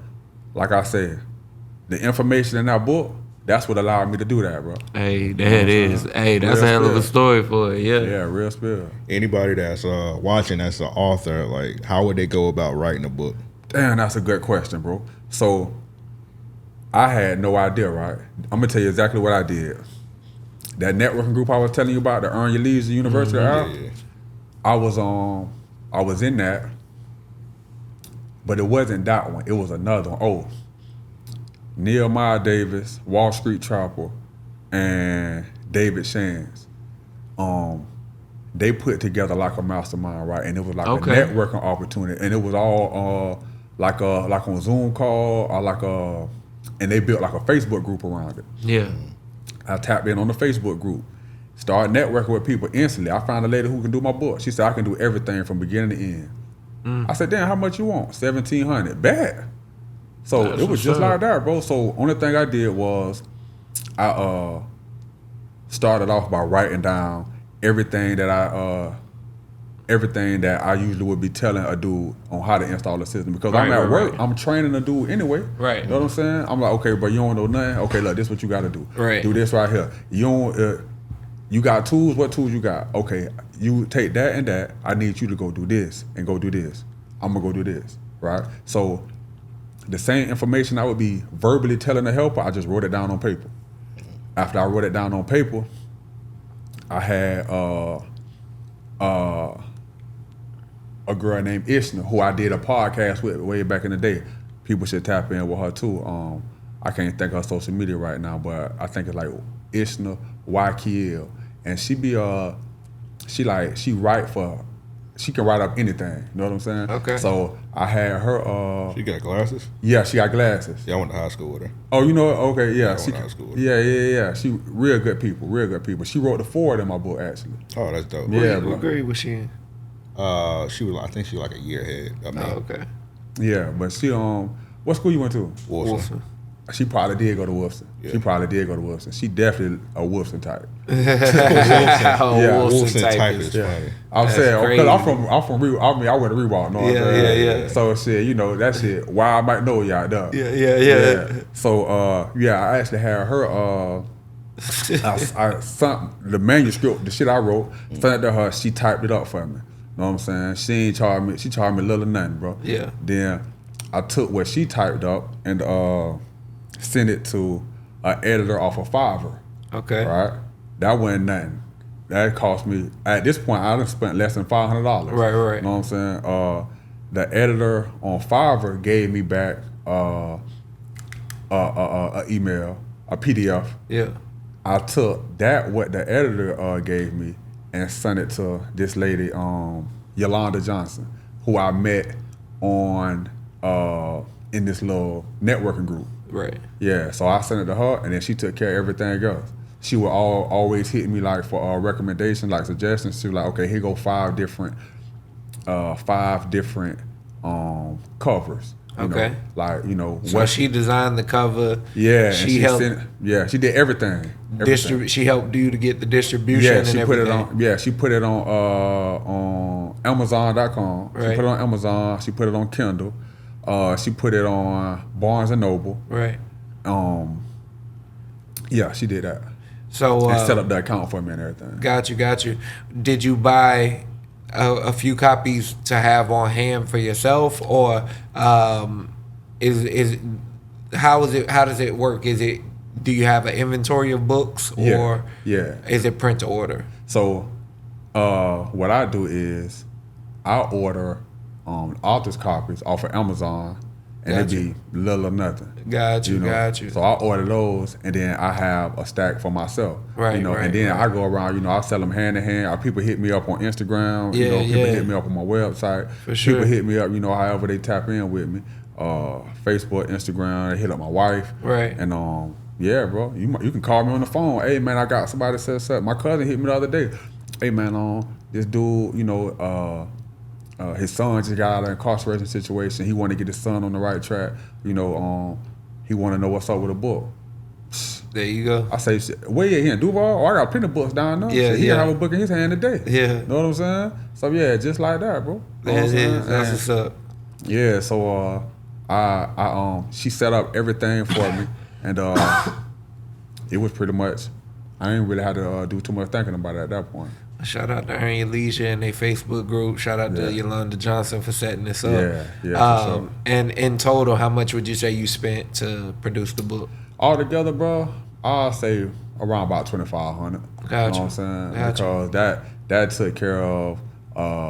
That's about how much what's it called about. Sound like a book cost about 2,500, 3,000. Yeah, bro. And you somewhere could, in that you could have range, did. I mean, it's just about how much work you want to do on it, right? Right. I could have got it for a lot cheaper than that if I was willing to do a lot more of the lead work. Yeah, you know what I'm I saying? hear that. Yeah, I was like, bro, I be having too much to do. Right, You know, right. so I try to automate as many processes as possible. So if this is something you do, okay, you can take it from a manuscript to a book Right. and take care of everything. What you want for it? Right. 1,700. There you go. Yeah, straight up. That was straight cool. up. Yeah, no problem. You know, then I also paid for.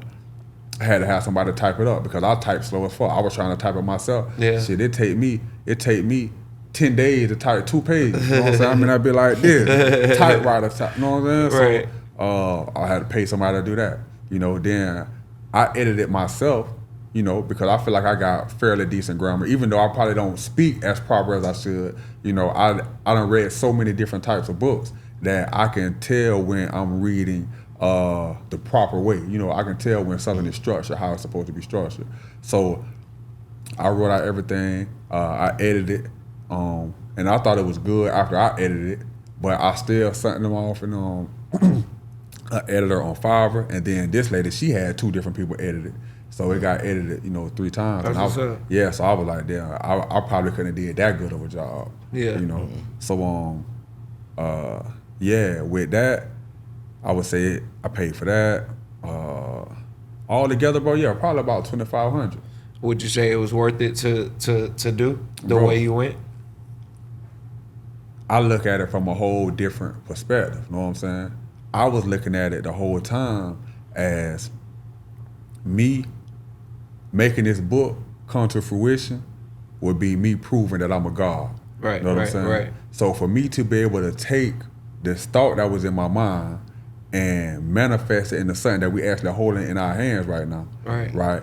that made me feel like I ain't even tripping about what it's gonna take for me how much it's gonna cost to get it done. Right, You know what I'm right. saying? So it was never a question about, oh well, was it, was the value there, was it gonna be worth me doing it? Because the whole time looking at it like, this proves, I feel like that's a characteristic of God. Yeah, To take a thought in your mind and manifest it into something that you can actually physically see and touch, that's Godship. Straight up. So I was like, I wasn't even thinking nothing about how much it's gonna cost, bro. Straight up. That's some real shit. Yeah, for sure. That's some real shit. Hey, it costs to be the boss anyway, right? You gotta So, believe it. And I damn so be feeling like I'm the boss. Come on, man. Yeah, so So from the last interview we did, apparently it's like easy to do a book signing. You did a book signing? nah, I ain't never did no book signing, but I peeped that though. When I seen that, I was like, shit, I probably been slipping all this time. Hey, shit. We gonna have to connect some dots and get you set Yeah. up, I was man. like, damn, Barnes I and probably- Noble, here we come. Yeah, I probably need to be doing little book signings. For You know real, what I'm for saying? real. I probably mean, need I to definitely think you got something that you could have a great turnout for, Yeah. and putting it up on a public scale like that. Yeah. I mean, you yourself could set up a tour doing that, like Yeah. you was talking about. Definitely, that's you the know goal what I mean? now. Yeah, that's what I'm and trying to get even if it's in a small region or a small market, you could reach out to everybody and do that much yourself to where, Yeah. like, for those that.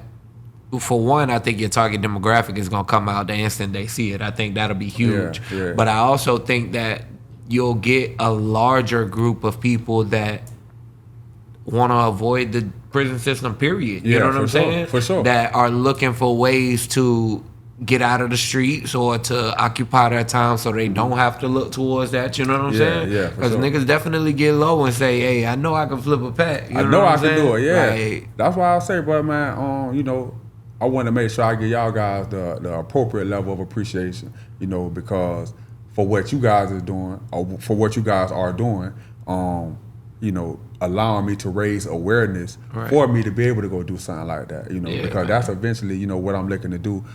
Be able to bring this information to people on a larger scale. And platforms like this allow me to kind of reach that demographic that I'm trying to tap in with. 100%. Yeah, for sure. Yeah, So we I got definitely some, appreciate got some it. listeners. Some of y'all need to get a job. I need to get a job. Listen, I'm gonna tell you Crack some open real this book. spill, bro. Man, if you just learn this skill, bro, I went from not to say that I was like no evil dude or nothing, like I was just, wide open. you know, because I wasn't doing nothing super duper crazy, but I kind of was in the streets a little piece. Right. You know what I'm saying? Right. And, you know, during my upbringing or my teenage years, I was kind of looked at in my family as the troublemaker. Excuse me. You know, I wasn't into a whole lot that was positive. You know, although I had good potential, you know, people could see that I was a smart dude. People could see that if I apply myself, that I could accomplish, you know, whatever I want to accomplish. But at the same time, I wasn't looking to put that to use, you know, for anything good. So, you know, people, I'm sure, looked at me as someone that wasn't really that much of a positive person, you know, a positive impact.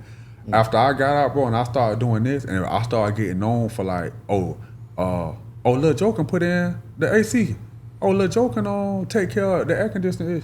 Bro, now, when my family talk about me, it's a whole different vibe. You know what I'm saying? It's a whole different, you know, now when they talk about me, it's always positive. You know what I'm saying? It's like, bro, when me and my wife got married, we got married in Colorado, you know, flew our family out there, you know, that was a whole nother bill. I don't even want to start talking about that bread.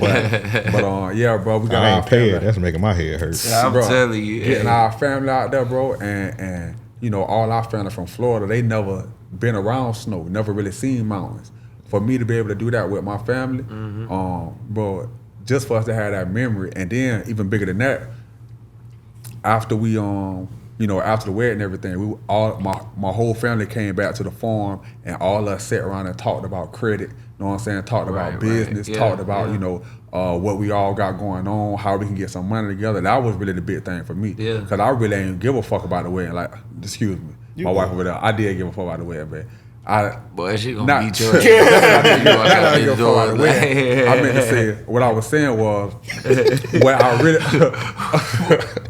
Boy, that's a blunder. That's a crazy blunder. Not that I didn't give a fuck about the wedding. what I really was focused on, bro. What I really, in case she throws something. what I really was looking forward to the entire time was being able to get both of our families together and really talk about, you know, business. You know, talk about ways we can help each other. You know, build our family and stuff like that, bro. That really was something, and that came because of the wedding.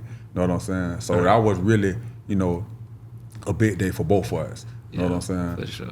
Yeah, bro. But yeah, bro. So I was just saying that to say, like, nah, the way my family talk about me now, bro, is like, you know, I be handling business. Yeah. You know what I'm saying? And if you care anything about, you know, being that kind of person, you know, for your family, you know, being that kind of person that your family look at like that. And for yourself. Yeah, and for yourself, bro, absolutely.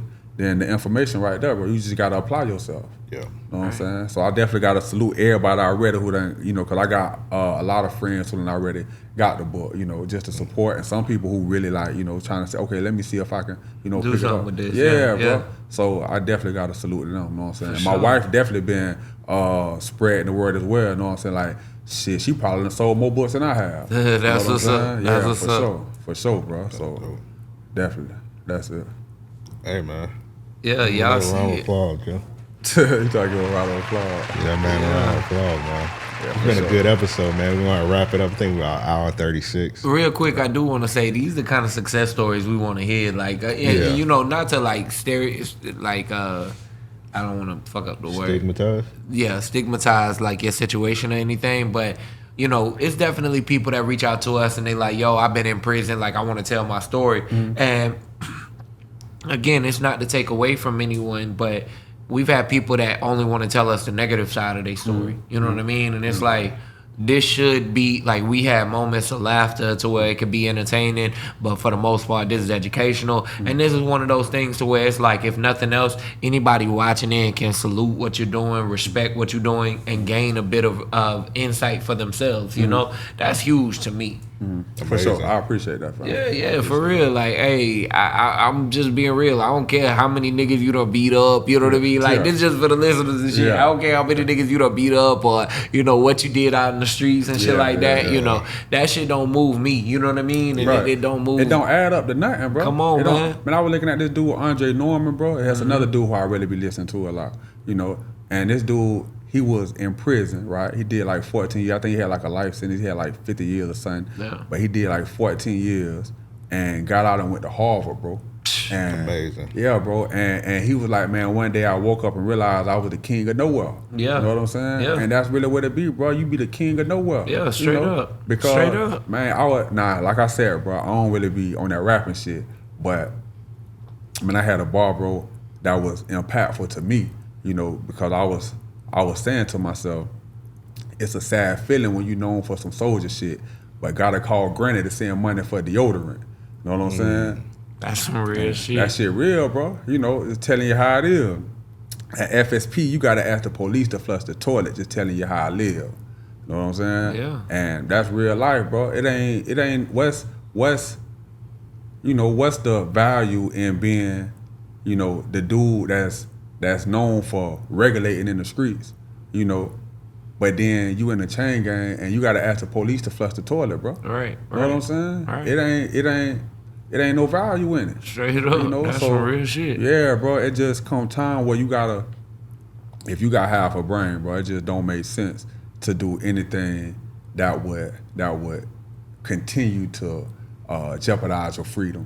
Yeah. If you can figure out a way to do something else, bro, you should. And there's plenty of blueprints out here. Exactly. Know what I'm saying? So It's yeah, wonderful. bro. That's definitely what I'm into, bro. Trying to make this one on. Man, shit, this probably one of the best ones. It being 15, man, the affordability of it, the value in it, I think it speaks volumes for your character, what you doing, your journey. But man, this shit, what we need as people, period, especially as black people, man. Yeah, for Pick sure. up I a book appreciate it. and pick this one up, goddammit. Yeah, for sure. For sure. Where they can get the book at again? VisionTransition.com, man. VISION Transition. TRANSITION. Y'all ain't even know I had got 3rd place in the spelling bee when I was in 5th grade type shit. Okay. Yeah. Okay, you wasn't no killer, but you know what I'm saying? Like, we respect that. We respect that. We're going to give you a little quick round of applause. Okay then. Yeah, bro. But I appreciate y'all. I'm ignorant. During the spelling bee test, I ain't do it. So, because I want to play Game Boy. See, I don't think I ever was involved like in a spelling bee, but I can spell like a motherfucker. Yeah. Yeah, I did a little, because you had to do a little test. I didn't want to do it. See, I probably was too bad to do That it. man said he was on it. Game Boy. Hey, I seen you tell the man one time too, talking about he was getting in trouble because he ain't had no Game Boy. Yeah, bro. Bro, I ain't it's had true. no Game Boy neither. All right, man. Don't validate this nigga's statement, bro. That's why you did them 10 years because you had no Game Boy. Well, you proving my point. Yeah, I was like, damn, bro. I thought you was gonna say something on my side. Like, that nigga was like, nah, you right, bro. You might be right. Niggas without Game Boys fucked up. I bet a bunch of them niggas in the Exactly. Hey, I had a Super Nintendo though. I had a Super Nintendo 64. Bruh, stop saying you add no. See, I to had it. all that too. No, the Everything I said, you was saying. We gonna wrap it up on this. The Game Boy is what kept you out of trouble outside of the house. So while your mom that's say real. go That's the outside, real you shit. take the That's Game real, Boy bro. with you. If you and your mom be in the store shopping, you can't got your take that Game Boy. N64. Yeah, you can't take the N64 Nah, out you of the house. right, You got the game. The Game Boy kept me out of trouble a lot of times. I ain't never put 2 and 2 together like that, but it's adding up to 4. See, Yeah. see, Yeah, nah, that's right. Yeah, I remember we was living in River Oaks apartments. Me and my homie. Oh, you we- stayed in River Oaks? Yeah, I used to stay at River Oaks. When? Early 2000s, like 97 through like maybe like 2002 maybe. small world, ain't it? Yeah, but no, I stayed on Dunn. I stayed out in Key Haven though. Yeah, I remember Key Haven. Yeah, I stayed in Key Haven. Key Haven. Yeah, for sure. Yeah, for this sure. nigga Dunn Avenue, indigenous, like Yeah. So it was me and the homies. Pokemon just came out, so we got the link cable. So we traded Pokemon. Our other homies, they went. They were like, y'all coming with us? Nah, we were like, nah, we trading the Pokemon. We playing Pokemon. Playing Pokemon. They were like, man, y'all corny. So Yeah, see, that would've been me. They done went to the other side of River Oaks. Next thing you know, we just see like 2 police officers yoking them up. They was over there throwing rocks at people cars, smoking. Yeah. I was like, see, if we would have went over there. Yeah, it would have been the same See, thing. See if Game we didn't Boy have changed. these Game Boys. Nah, that's real. That's real, bro. Boy kept us out of trouble. I never looked at it that way, but that's real, bro. Yeah. That's real. Because damn, if I had a Game Boy, I probably wouldn't have been doing some of that hot shit. Yeah, you right. I guess. This This nigga Elm said, I don't hang with people that didn't have a Game Boy. Hey man, both of y'all. Those are not my Y'all friends. didn't have Game Boy. Y'all two solid dudes. So salute to For y'all. sure, on that, for sure, man. bro. Y'all definitely solid dudes, man. For sure. Likewise. Appreciate For you. sure. Though. I gotta shake your hand, man. You Yeah, good. for You sure, good. bro. For I sure, appreciate man. that. You know what I'm saying? I appreciate that. Business shakes, you know? Yeah, for sure. We It's get been some a- dap off the camera. Yeah, this been another episode of Random Master Podcast. Did the Jaguars winning? Shit, man. I ain't even check We're gonna yet. find out off camera because I don't want to see us to be losing and all three of us start crying. Right. Hey, 100%. go ahead and plug everything again. Let the people know where they can find you at. Drop your website one more time so they don't forget it. Go out sir. and get you a copy. $40 on Amazon, $15 on visiontransition.com. For sure. That's exactly it, bro. Visiontransition.com. You can catch me on Instagram, IG at Vision Transition. That's mostly where I be at. Also, you know, if you interested in the whole farming thing, you know, if you're trying to get some lamb, sometimes we'll be having pork, chicken, you know, any kind of thing like that. You're looking to get some natural organic stuff, you can tap in with me on IG as well at Every Acres. But yeah, other than that, that's mostly everything right there. There we go, man. Yeah, for sure, man. HVAC guy. Yeah, I definitely be on the anything HVAC, man. I'm just moving around the world, you know, trying to spread the information. Yeah, that's dope, man. That's dope. sure. Again, we appreciate you following through. Appreciate you dropping the book and spreading the knowledge, coming on here. East Course coming soon. Yeah, for Yeah. sure. That's gonna be coming real soon as well. E-course is coming. Yeah, for sure, man. So y'all tap in. Hey, with all that said, we out. We out.